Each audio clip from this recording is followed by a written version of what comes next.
Hi, everyone. Welcome to Ann and Sonia's Co-Teaching Advice Column. My name's Ann Benninghoff.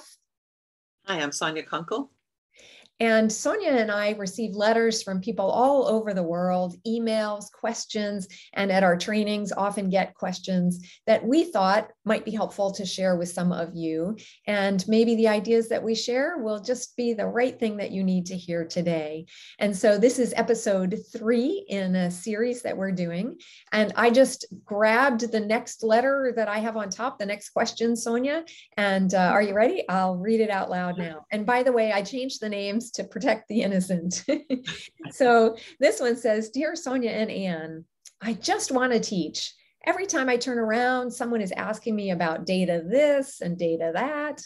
Just the other day, my co-teacher and I were meeting with our principal, and she asked about data and IEPs. My partner and I just looked at each other and shrugged. Is there a streamlined way that we can collect data without it taking away from our teaching? Signed, Dizzy about data. Well, and this is a common question that we have in our seminars and that we get from folks all over the world.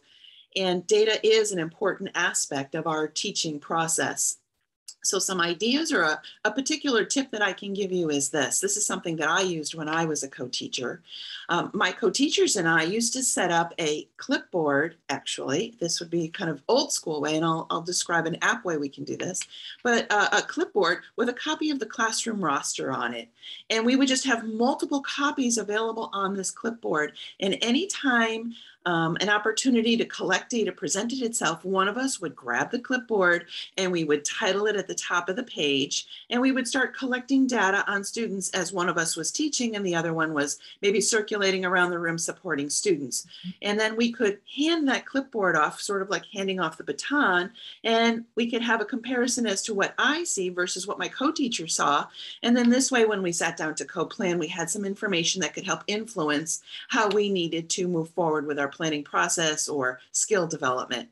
So it's a physical handing off of a tangible object. But another way to do it would be to have a common app, perhaps a Google form, where we collect some data on our phones or on our iPad devices while we're teaching in small groups. And then we can go back and we can take a look at that information together and make whatever decisions we need to make. Either way, this should happen while we're teaching. So one of the misconceptions I think that some people have is that we teach and then we find an opportunity to collect data. Mm-hmm. I think we can do both at the same time, and that will help streamline the process for us. Yeah, it's one of the benefits of having that second adult in the room is that while one is teaching or leading or lecturing, the other one can collect some quick on-the-spot data. Grab a Post-it note or a clipboard or your phone and just collect some on-the-spot kind of data. It's going to be great for informing your instruction. Thanks, Sonia. That's wonderful. Well, Ann, I think we have some more opportunities to give folks more information. Do you want to talk about that, what we have coming up? Sure. Well, we're going to have episode 4, so find that in the next couple of weeks. And then we also have our National Train the Trainer Institute called Co-Teaching That Works. And we've been doing this for years. We have so much fun at this event.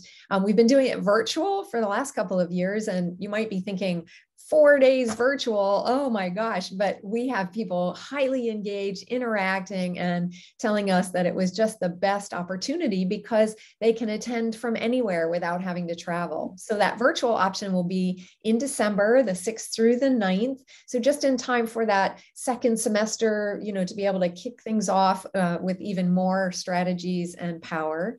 Or you can join us in Anaheim, California in person in January, which it'll be lovely to be in California in January, and maybe just the break that your teachers or leaders need mid-year to kind of regroup and be ready to move forward with lots of ideas.